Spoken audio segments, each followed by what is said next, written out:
made it up to the Mentoring Timothy property. It is gorgeous up here. We did a long drive, probably an hour from the house. So man, we are totally off the grid now. Up here in Montana, the winters get really, really cold. And so the only way to stay warm, especially up here in Mentoring Timothy, is to use fireplaces. So the Schroeders are a little bit down, their firewood, their stock's a little bit kind of low. So today we're gonna be heading out into the wilderness and picking up some dead trees to use as firewood. Just showing that Union Peak Road, nobody's been coming up here. There's been nobody up here for a long time. Weeds are growing up on the road, so it's a good thing. People are respecting the no trespassing signs. So it turns out that Uncle Dave has been having some trespasser issues up here. This used to be part of a timber company, right? Yep. And so there'd be people who were passing through this area to go to their hunting spots, but when he bought it, it became private property. And so there's been trespassers going up all down, but we just checked it out and the road is actually bumpy. It's bumpy.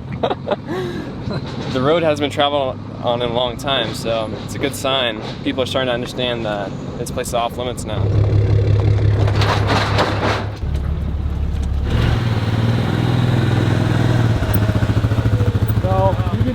Turn it off and let's look. Bring the four-wheeler over here. We're not creating a whole bunch of ruts and stuff because it's our neighbor's land. Yeah. And they have thousands of acres, and my hope is that we can always come and get firewood. So I really want to leave it nice in great shape. When you're out here in the middle of nowhere, neighbors is everything. Yeah. We haven't cut firewood in a couple of years now, ever since we left the tribe. So this is gonna be great. Thank you. And unlike in the tribe where it's just kind of using axes and putting the wood on your shoulder, carrying it home, we have some heavy duty equipment here. We have 2 trucks. We're just gonna pile it high. We're gonna be using chainsaws. Kean, these are an important part. Do you see this and this? Sometimes when you get too exhausted, you've been cutting all day, you get sloppy.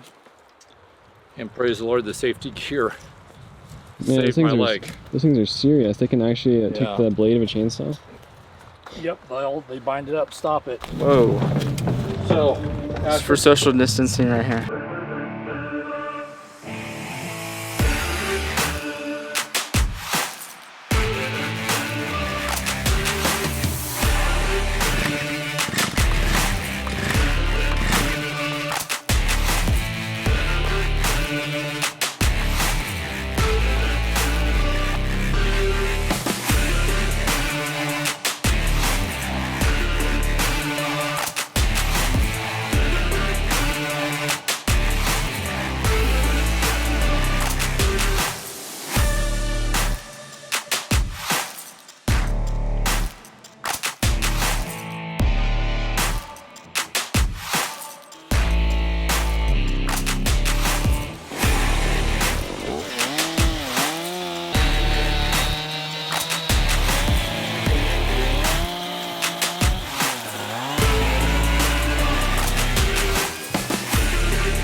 So let's see how heavy that is.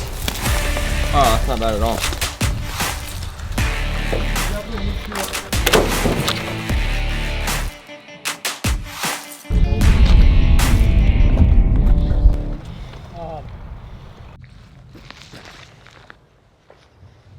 Wow, what a beautiful sunset. It's just gorgeous up here. So, man, it was a good day cutting firewood. As you can see here, we have a bunch of the logs. So these didn't get split, but we grabbed some of these logs and then we cut them all into segments with a chainsaw. And we use this awesome machine over here to split them all up. And look at all that wood that we got. It's pretty awesome. So we filled up half of this rack and then half of this rack right here. All chopped wood, ready to go for winter. So that was super fun. And so yeah, all pretty tired. It was a good long day of work, ready to get some delicious dinner. And then I think we're gonna sleep outside underneath the stars tonight. Are you believing this little yurt? It's so cool. This is just an epic place. Cooper's just chilling out here. He's loving it too. Cooper. Come here, puppers, come here. Come here, Cooper.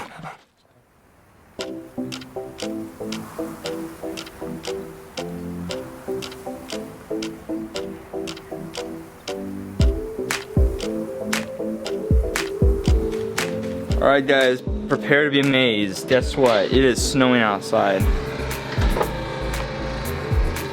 Take a look at that. First time I've ever really seen snow. Wow, absolutely amazing. There was Uncle Dave has been telling us the last couple of days there's a chance of it snowing up here. And sure enough, it started sprinkling this morning. We got a little bit of hail and then boom, all of a sudden it's starting to snow. So we're gonna try to get this firewood chopped up, split, stacked, and just enjoy the flutters of snow. It's so pretty out.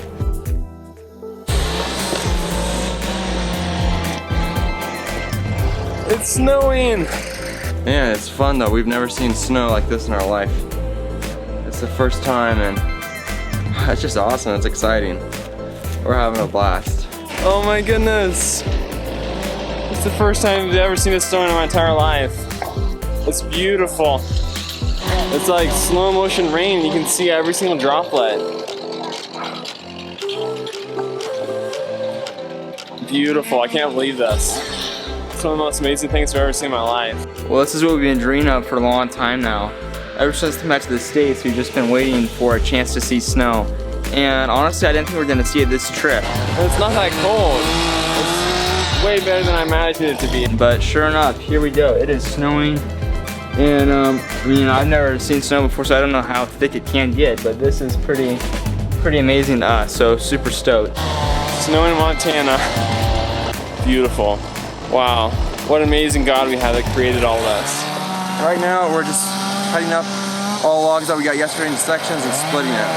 We have a hydraulic splitter, which is awesome. Olivia's manning that. And then I'm using this for regular splitting axe.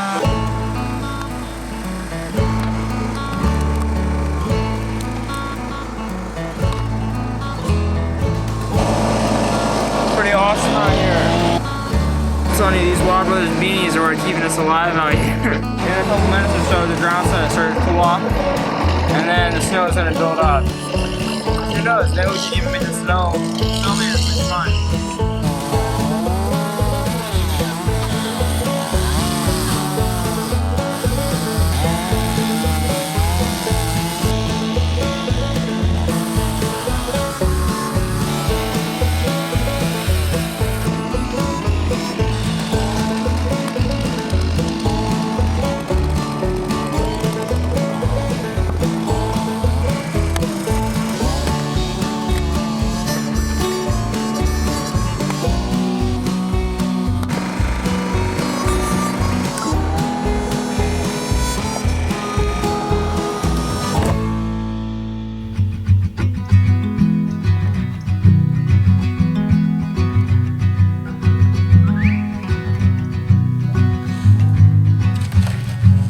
Good morning, guys. Wow, it's another gorgeous morning up here in Montana. Whew, it's cold though. If you're outside, you gotta keep moving to stay warm. Oh man, it has been such a fun time up here on the Mentoring Timothy property, hanging out in the yurt, exploring around, doing firewood. Oh, it's just awesome. And seeing snow for the first time. That was just incredible. It's amazing. It's so much fun. It's just beautiful seeing it all falling like that. I made my first snowman back there. It's a little bit lumpy looking. It was a lot of fun though. Man, we didn't have the right kind of gloves, so by the time it was finished, I couldn't feel my fingers. So I didn't have enough time to craft it. I just got too cold. I had to come back in. It's been great to hear Uncle Dave kind of share the vision for Mentoring Timothy. It just sounds like such an awesome organization, because it takes guys who, you know, maybe they've grown up in the church their whole lives, but they don't have a super solid foundation in what living for Christ is like. And it brings them up here into the wilderness. It gets them experiencing all sorts of awesome things like four-wheeling, hiking, just great, awesome adventures. And it shows them how, you know, our lives have been bought with a price and they're not our own anymore. We're supposed to live for Christ now. Here in kind of the American culture, sometimes our lives can be lived for ourselves instead of Christ. It's kind of an easy thing to slip into. It's kind of our culture here in the States. Just to go for a career, make money, have a good family, and just kind of enjoy life. But that's not what we're called to do as believers. We're called to go and share Christ's good news to everyone and to live sacrificially for Him. And so that's been a great reminder to me that really my life is not my own and that I need to live it for Christ. That's a good thing. It's the only way to live. It's the best way to live. Because when we follow Christ, it's like what we're made to do, to glorify Him and to grow in our relationship with Him, love Him better and know Him more. No other way of living life comes close to that. Any other way is just kind of empty. And so that's been cool up here, just kind of being reminded of that, reminded of what our true purpose is. And yeah, having some great adventures out here. It's been awesome. Really, really great. Definitely mentoring Timothy, Montana, Schroeder's, all those things. Been pretty cool. Thanks for watching The Wild Way, and double thanks if you've already liked or subscribed to our YouTube channel. If you want to get more involved with us, visit our Patreon website. Hit the link below to learn how you can become a member of our patron team and partner with us. Also, you'll get awesome benefits like exclusive vlog videos, like Wild Brothers merchandise, and a lot more.